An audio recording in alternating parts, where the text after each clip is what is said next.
Penguin Random House Audio presents Heart, Be at Peace by Donal Ryan.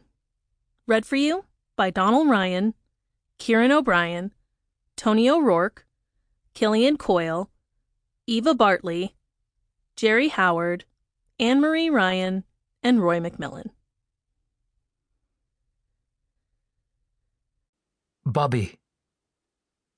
I sit a while some evenings by my mother-in-law's bed and I watch her sleep. Trina doesn't know I come here to the hospice on my own. It's on my way home from the sights in Limerick though, and I can't pass without tipping in for a few minutes just. It'd feel wrong to drive past even though I know that she'll have Trina later in the evening and a parade of neighbours in from the parish. There's something soothing about this place in a strange kind of way. Now and again Marjorie wakes for a few seconds and she always smiles at me and says, "Hello, Bobby." I feel a foolish kind of happiness that she always knows me. They have her on heavy drugs in here and she hardly even knows Trina sometimes. But my name she always gets right.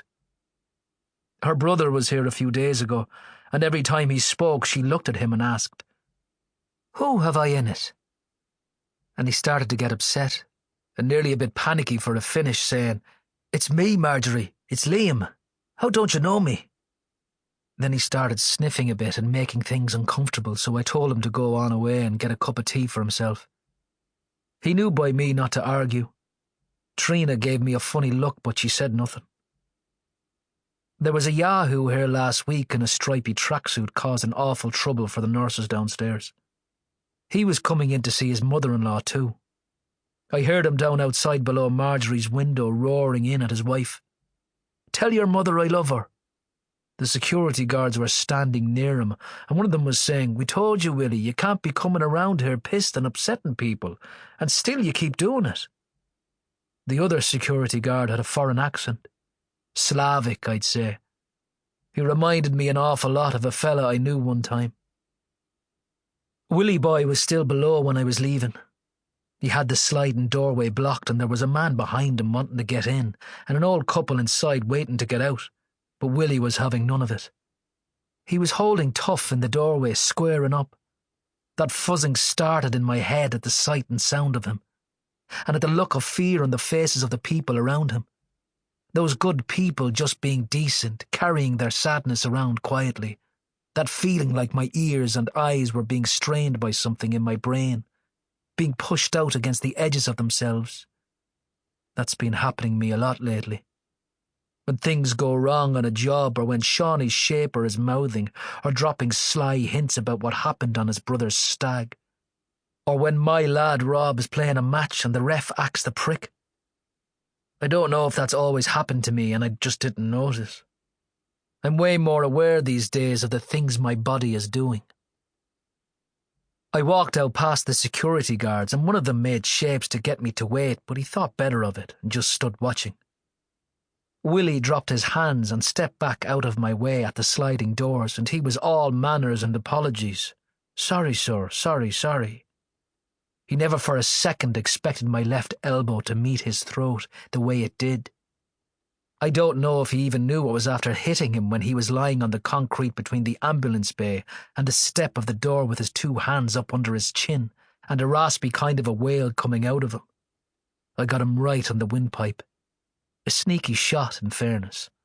All he deserved. I took one look back on the way to my van and I could see the security guards looking down at Willie and Willie still flailing for air in a puddle on the ground. And the people who had been trapped by Willie's tantrum were walking out past him, giving him a wide berth, holding on to one another for comfort. I hate to see old people frightened like that, and for no reason beyond a gobshite not being able to conduct himself like a man is supposed to. As if the world isn't hard enough a place for them already. The old boy looked at me as I drove past. He had one hand on his wife's back, guiding her gently along the path, and he raised his other hand to me, and he nodded and sort of smiled. A sad kind of knowing smile it was, and I winked at him. The peace I felt driving home you wouldn't believe. I'm not like my father was. I'm not. There's this thing that happens me now nearly every day. It feels like a stab of something in my middle. Not pain exactly, just a kind of force that takes the air out of me so that I have to stop what I'm doing for a few seconds until it passes. It only comes on me when I let my thoughts drift. It feels like all the things I'm worried about come together in one ball, and the ball fires itself at me and hits me right in the centre of myself. Someone putting their hand on Ciaran. A car pulling up alongside her and her being dragged into it. Rob getting bullied. Or showing off the way boys do. Climbing something, falling. Getting dropped off his team. Trina getting sick. And the dealers never leave my mind. It's nearly 2 years since I started seeing them. Penrose, Pitts, Braden, Dowell. They're always on my mind. Trina is obsessed with them, and every time I see Augie Penrose's blacked out Audi, little bursts of light flash at the edges of my vision, and something prickles and itches on my skin. I got a good trick from the internet. This 4-7-8 breathing thing. It actually kind of works. I breathe in for 4 beats, hold it for 7, and exhale for 8. I feel things settling on the exhale, slowing and regularizing, my heart calming. As if the list wasn't long enough, I don't know in the fuck why I went on Shawnee Shaper's brother's stag. I thought I had to, I suppose. Colm is a good skin, and I thought the lads would think I was a dryballs if I didn't go. And I suppose I am Shawnee's oldest friend, and he was best man organising everything.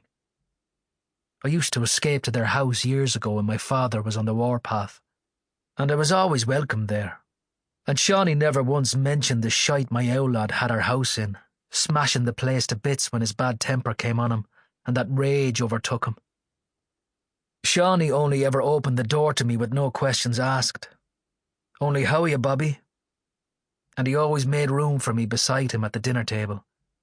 The whole wild clan of them in a raggedy circle, all shouting and laughing and fighting over food. And his owl lad seemed like a kind of a king to me, smiling around at them, proud of all his handiwork, of his lovely red-faced queen of a wife, of his brimming table and the noisy fruit of their years of love. It's a wonder how Shawnee is such a sneaky low-down rat bastard with all the love he was given. I still can't believe how slow I was about the whole thing. How long it took me to cop what was going on. Shawnee was like a dog with me when I left the WhatsApp group for the stag. I left the Sunday night that we got back, and the next day was the Maybank holiday, and when I met him the Tuesday morning he had a puss on him. "You left the group, did you?" I said I did. Why wouldn't I? The stag was over. He said he thought we'd all stay in it till after the wedding at least. I told him then that it was a queer idea. Weddings are women's business, I told him. There's no need for men to be discussing them high up or low down. And anyway, I said, I couldn't listen to the fucking thing dinging non-stop morning, noon and night, and only ever shite on it when I looked at it. He was bulling all that day. He hardly once looked at me, except to throw the odd sly dig here and there, always being careful not to go too far. Shawnee is tasty enough, in fairness, but still he's nervous of me. He knows never to get too smart. Mobile phones are the greatest curse that was ever visited on man. I'll never forget that feeling I got when I turned mine on a few days after I left the group and saw that I had a text from Shawnee. And I opened the text with Trina sitting across from me, and Rob sitting beside me eating his cereal, and my lovely Ciaran walking behind me searching for something in her school bag. I sat there looking down at myself, stepping out through that big heavy black framed door, with the one in the picture window beside me, blowing a kiss from her hand towards me, and only her black knickers on her, and that tiny black see-through bra, and a smile on my face like a schoolboy after coming from the castle field at lunchtime. There was one word with the text, in capitals. Goat. I thought at first of a billy goat, a puck. Sample complete. Ready to continue?